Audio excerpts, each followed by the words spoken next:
தவிர அல்லாஹ் சதி செய்பவர்கள் மிக சிறந்தவன் ஆவான். ஈசாவே, நிச்சயமாக நான் உம்மை கைப்பற்றுவேன், இன்னும் என் அளவில் உம்மை உயர்த்திக் கொள்வேன்.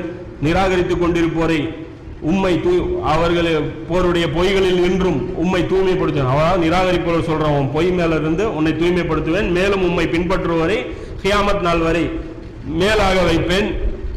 பின்னர் உங்களுடைய திரும்புதல் என்னிடமே இருக்கிறது. நீங்கள் தர்க்கம் செய்து கொண்டிருந்தது பற்றி உங்களிடையே தீர்ப்பளிப்பேன். அப்படி சாதாரணமா நினைச்சிடாதீங்க. அந்த 12 பேர் சொல்லிட்டாங்க. அதுக்கப்புறம் அவங்களுக்கு பயங்கரமான சோதனைகள் வந்து உயிரோடு கொல்லப்பட்டாங்க. சாதாரண நாட்கள் கிடையாது. பீட்டரு அவங்கெல்லாம் வந்து சாதாரண நாட்கள் கிடையாது. பர்னபாஸ் இவங்கெல்லாம் சாதாரணமாக கிடையாது. மிகப்பெரிய சித்திரவதைக்கு ஆளாக்கப்பட்டாங்க. இந்த 12 பேரும் கொடூரமாக கொல்லப்பட்டாங்க.